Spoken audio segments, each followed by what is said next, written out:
کلام مقدس میں سے یشوع کی کتاب اس کا 13واں باب پہلی آیت سے لے کر 7ویں آیت تک کلام مقدس میں اس طرح سے لکھا ہے، غور سے سنیے۔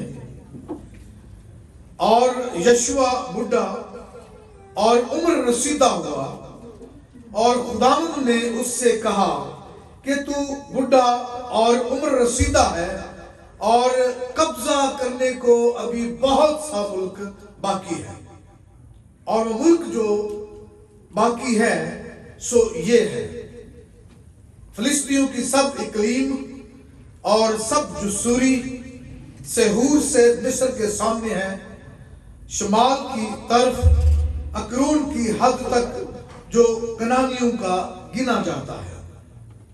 فلسطینیوں کے 5 سردار یعنی غزی اور اشدودی اور اسکلونی اور جاتی اور اکرونی اور اویم بھی، جو جنوب کی طرف ہے، اور کنانیوں کا سارا ملک، اور مغارہ جو سیدانیوں کا ہے، افیق یعنی اموریوں کی سرحد تک، اور جبلیوں کا ملک، اور مشرق کی طرف سے بالجد سے جو کوہ ارمون کے نیچے ہے حمات کے مدخل تک سارا لبنان، پھر لبنان سے مصر فات المائم تک کوہستانی ملک کے سب باشندے یعنی سب سیدانی، ان کو میں بنی اسرائیل کے سامنے سے نکال ڈالوں گا۔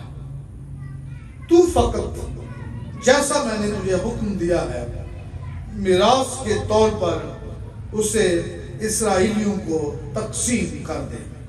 سو تو اس ملک کو ان 9 قبیلوں اور منسی کے آدھے قبیلے کو میراث کے طور پر بانٹ دے۔ کلام مقدس کے پڑھے اور سنے جانے پر اس کی برکت ہو، آمین۔ آج کا جو ہمارا موضوع ہے، جو ٹاپک ہے، وہ ہے thinking beyond your ministry, thinking beyond your circumstances, thinking beyond your situation۔ اپنے حالات سے نکل کر سوچنا، اپنے دائرہ کار سے نکل کر سوچنا، اپنی صورتحال سے نکل کر آگے کی طرف سوچنا، اور اپنے جو ہمارا کمفرٹ زون ہے اس میں سے نکل کر باہر سوچنا، یعنی جو ہماری موجودہ صورتحال ہے، ہم جس صورتحال میں ابھی موجود ہیں، اس سے بڑھ کر سوچنا، اس سے نکل کر آگے کی طرف سوچنا۔ اور خدا جو ہمارا جو خدا ہے وہ ہمارا خدا جو ہے وہ قدرت کا اور بڑھوتری کا اور نشو و نما کا خدا ہے، وہ انکریز کا خدا ہے۔ He is the God of increase۔ اس نے کہا پھلو بڑھو اور دنیا کو معمور و محکوم کرو، بڑھ جاؤ، انکریز ان نمبرز۔ تو خدا ہمیں بھی یہی چاہتا ہے کہ ہم اپنی صورتحال سے نکل کر، اپنے حالات سے اوپر نکل کر سوچیں۔ خدا بنی اسرائیل سے بھی مخاطب ہے، اور بنی اسرائیل کو بھی یہی کہتا تھا۔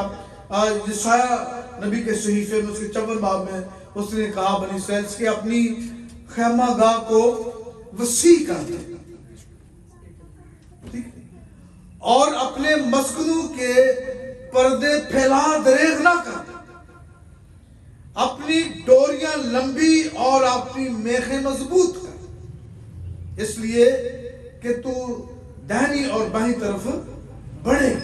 خدا اسے اس وقت یہ تنبیہ کر رہا ہے، یہ بتا رہا ہے، اس بات پر غور کرنے کے لیے تلقین کر رہا ہے کہ اپنے آپ کو جو ہے وہ بڑھا، اپنے جو مسکن ہے، اپنے جو خیمے ہیں، ان کی ڈوریاں لمبی کر اس میں جگہ بنا، تاکہ اور بہت سارے لوگ اس خیمے میں داخل ہو سکے، کیونکہ تو نے قوموں کی طرف بڑھنا ہے، تو نے دائیں اور بائیں طرف بڑھنا ہے، تو نے آگے اور پیچھے بڑھنا ہے، یعنی تو نے اپنے حالات سے نکل کر، اپنی صورتحال سے نکل کر آگے بڑھنا ہے۔ یہ خدا کا نظام ہے، یہ خدا کا انتظام ہے، یہ خدا کی خواہش ہے، یہ خدا کی مرضی ہے کہ ہم اپنے حالات میں ہی گھٹن کا شکار نہ رہیں، بلکہ ان سے ہم کیا کریں؟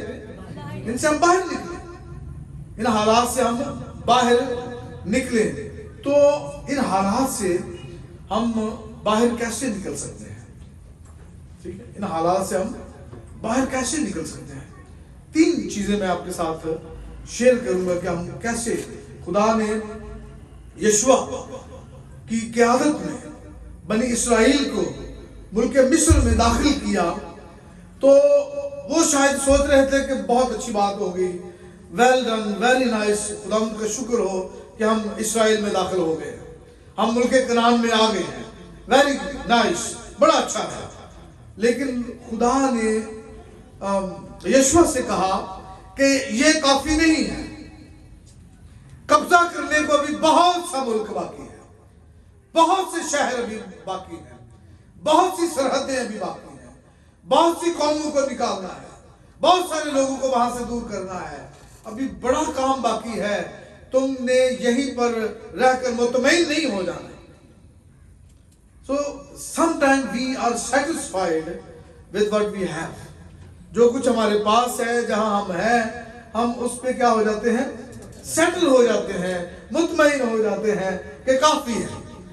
That God doesn't want. That is not the will of God. نہ ہی یہ خدا کی مرضی ہے اور نہ ہی خدا یہ چاہتا ہے۔ خدا چاہتا ہے کہ بڑھ جاؤ، انکریز کر جاؤ، پھیل جاؤ، نکل جاؤ۔ That is what God wants. مسیح کے شاگرد ہوتے ہوئے، مسیح کے پیروکار ہوتے ہوئے، یہی خدا کی مرضی ہے کہ وہ ہمیں کہتا ہے کہ دائیں بائیں تم نے بڑھنا ہے۔ Don't be settled on small or little. تھوڑے پر قناعت جو ہے وہ نہیں، بڑھ جاؤ۔ تو یہ خدا کی مرضی ہے، اور یہ ویژن کے ساتھ ہوگا، یہ ایک رویا کے ساتھ ہوگا، یہ زندگی میں کسی مقصد کے تحت ہوگا، یہ کسی بوجھ کے تحت ہوگا۔ اگر آپ کی زندگی میں یہ مقصد ہوگا، اگر آپ کی زندگی میں یہ ویژن ہوگا، اگر یہ رویا آپ کی زندگی میں ہوگی، تو یہ ممکن ہے، یہ ہو سکتا ہے۔ اور اس میں کیا چیز شامل ہوتی ہے؟ ڈریمنگ بگ، بڑا سوچنا، ٹھیک ہے، ڈریمنگ بگ، اور سیٹنگ ایمبیشیس گولز، بڑے بڑے ہدف، بڑے بڑے اہداف جو ہیں وہ مقرر کرنا۔ دیکھیں یہ کام ہم کیسے کر سکتے ہیں؟ ایک چیز جو ہے، ہم کچھ چیزیں جو ہے وہ ہم اپنی آنکھوں سے، جسمانی آنکھ سے دیکھتے ہیں کہ یہ دیوار ہے، ہمیں نظر آ رہی ہے، ہم اپنی آنکھوں سے دیکھتے ہیں کہ جو چیزیں ہمارے سامنے ہیں ان کو ہم دیکھ سکتے ہیں۔ 2 طرح سے ہم چیزوں کو دیکھتے ہیں۔ ویژن کیا ہے؟ ویژن اور ڈریم اور faith is an act of seeing things invisible. ایسی چیزیں، رویا، خواب اور ایمان جو ہے وہ کیا ہے؟ کہ اندیکھی چیزوں کو دیکھنے کا عمل۔ کچھ چیزیں ہم اپنی آنکھوں سے دیکھتے ہیں، کچھ چیزیں اندیکھی ہیں جن کو ہم اپنے تصور کی آنکھ سے دیکھتے ہیں، اپنی امیجنیشن سے دیکھتے ہیں، اپنے تخیل سے دیکھتے ہیں۔ اور کسی نے کہا کہ a man who has no imagination has no wings. وہ شخص جس کے پاس قوت تخیل نہیں ہے، قوت تصور نہیں ہے، اس کے پاس قوت پرواز بھی نہیں ہے، وہ اڑ بھی نہیں سکتا۔ ٹھیک ہے، میں وہ ایک ویڈیو دیکھ رہا تھا ایک پرندے کی، کہ وہ ساؤتھ افریقہ سے چلا اور یورپ میں وہ گیا۔ یہ سفر اس نے تقریباً کوئی 42 دنوں میں طے کیا۔ تو اس نے پہلے اس کو ویژولائز کیا۔ اس پرندے کی میں بات کر رہا ہوں، انسان کی بات تو اور بات ہے، پرندے کی بات کر رہا ہوں کہ اس نے جانا کہاں ہے۔ پہلے اس نے ویژولائز کیا، پہلے اس نے تخیل میں پرواز کی، پہلے اس نے تصور میں پرواز کی، اور پھر اس کے اندر قوت پرواز آئی. تو جس کے پاس تخیل، قوت تخیل نہیں، اس کے پاس قوت پرواز بھی نہیں ہے. تو اس لیے بڑا سوچنا. پولس رسول رومیو کے خط میں ہم نے ابھی تھوڑی دیر پہلے پڑھا، وہ جہاں مسیح کے پیغام کی، کلام کی، خوشخبری کی منادی کر رہا ہے، وہ اس پر مطمئن نہیں ہے، وہاں پر سیٹل نہیں ہو گیا. اس نے کہا کہ جہاں مسیح کا نام نہیں لیا گیا میں وہاں خوشخبری سناؤں گا. جہاں ابھی مسیح کی خوشخبری نہیں سنائی گئی میں وہاں نکلوں گا، میں وہاں جا کر خوشخبری سناؤں گا. نیلسن منڈیلا نے یہ ایک بڑا خواب دیکھا تھا. وہ ایک عام وکیل تھا، ایک عام نوجوان تھا، اور بڑا خواب اس نے یہ دیکھا کہ میں نے ساؤتھ افریقہ کو غلامی سے چھڑانا ہے. اور اس کے لیے پھر اس نے جدوجہد شروع کر دی. اور اس کے لیے اس کو پھر کچھ 27 برس تک جیل بھی کاٹنا پڑی. لیکن وہ مطمئن نہیں ہوا، اس نے ہمت نہیں ہاری کہ اب تو میری عمر گئی، اب تو میرے 27 برس گئے. لیکن وہ جیسے ہی جیل میں سے 27 برس کے بعد نکلا، اس نے وہ اپنا خواب جو اس نے دیکھا تھا 27 برس پہلے، اس کی تعبیر کو دیکھا، اپنی آنکھوں سے دیکھا. اور پھر وہ اسی ملک کا پہلا صدر بھی، آزاد ملک کا پہلا صدر بھی مقرر ہوا، بیکاز وہ تھوڑے پر سیٹل نہیں ہوا. ٹھیک ہے، اس کے پاس ایک کیا تھی؟ بڑھ جانے کی، اپنے حالات سے نکلنے کی ایک ویژن تھی، ایک رویا تھی. So he thought beyond his circumstances. He thought beyond his situation. تو پہلی چیز کیا چاہیے؟ ویژن، رویا، ڈریمنگ بگ، خواب دیکھنا، بڑا سوچنا. جو یرمیہ نبی کو خدا نے جب مقرر کیا تو اس نے اسے یہ نہیں کہا کہ تو اسرائیل کا نبی ہے. اس کے ذہن میں ایک بات جو ہے وہ خدا نے ڈالی. جیسے اس کو خدمت سونپی، اس کو کہا کہ میں نے تجھے قوموں پر نبی ٹھہرایا ہے. کس پر؟ قوموں پر نبی ٹھہرایا ہے. تو تیری ولادت سے پہلے میں نے تجھے مخصوص کیا اور قوموں کے لیے تجھے نبی ٹھہرایا، صرف بنی اسرائیل کے لیے نہیں. He was the prophet of the nations. تاکہ وہ صرف اپنے حد تک، اپنی سرحد تک ہی نہ سوچے، وہ قوموں کے لیے سوچے. دوسری اہم بات، اگر آپ بڑھنا چاہتے ہیں، ترقی کرنا چاہتے ہیں، اپنے حالات سے نکل کر، اپنی صورتحال سے نکل کر، تو پھر آپ کو ایمان کی بنیاد پر رسک لینے والا ہونا ہے، خطرات کا سامنا کرنے والا، خطرات مول لینے والا، رسک ٹیکر. یہ نہیں کہ ساری چیزیں آپ بیٹھے بیٹھے آپ کو مل جائیں گے، ساری چیزیں جو ہے وہ خود بخود ہو جائیں گے.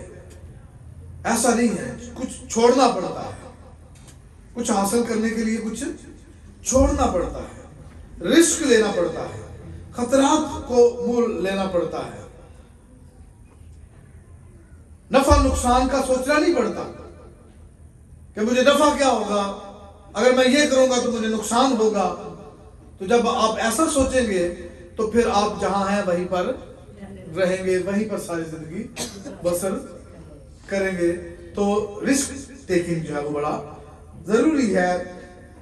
یہاں پر یشوع کی کتاب میں ہمیں کنزی یفنا کا بیٹا کالب نظر آتا ہے.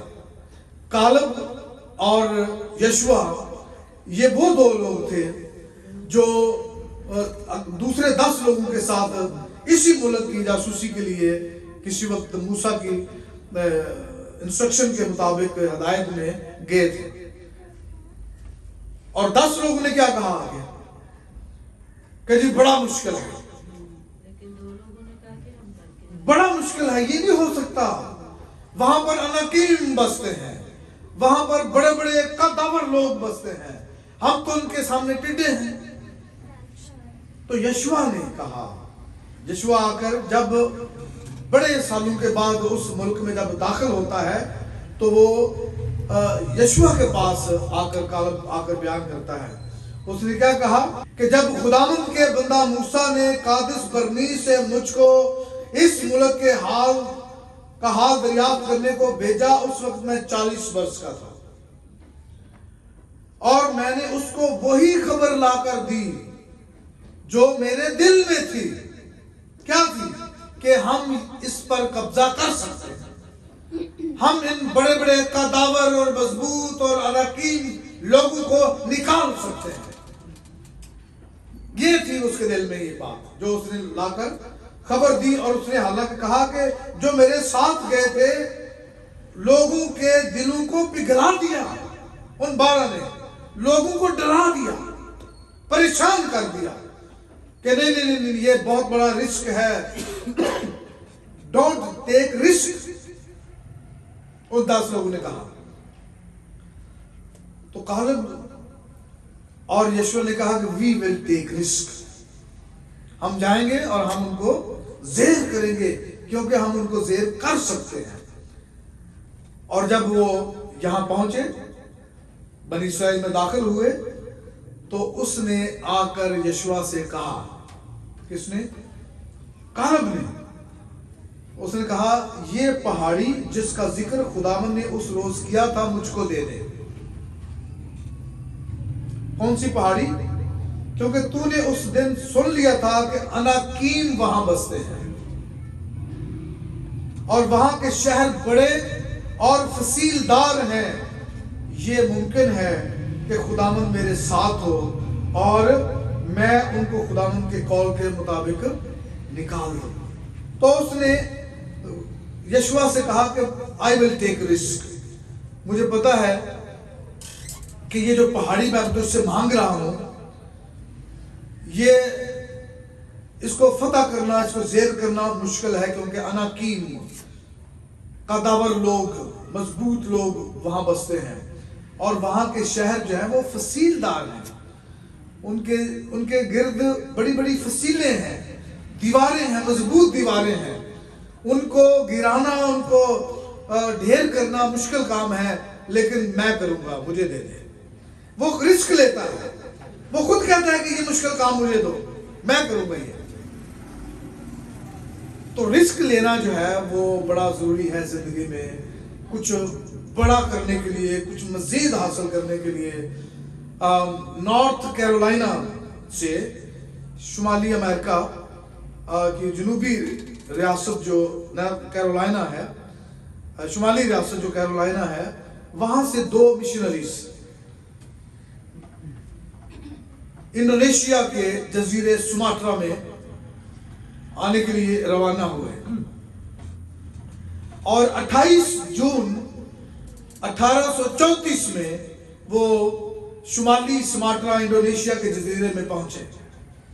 اور جیسے ہی وہ بحری جہاز سے اترے اور وہ سماٹرا کے اندر داخل ہوئے, اور وہاں کے جو آدم خور تھے, کینیبلز تھے, انہوں نے ان دونوں کو پکڑ لیا اور ان کو پکڑ کر ان کو قتل کر دیا, اور پھر وہ ان کو کھا گئے آدم خور. اور ایک لفظ انہوں نے انجیل کی مرادی کا نہیں کہا, ایک لفظ خوشخبری کا ان کے منہ سے نہیں نکلا. کیوں؟ کیونکہ وہ جیسے وہاں آئے مرادی کرنے کے لیے, وہ آدم خوروں نے ان کو پکڑ لیا اور ان کو کھا گئے.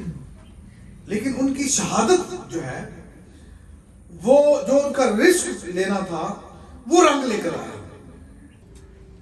اسی سال 1834 میں, 6 فروری 1834 میں, اسی سال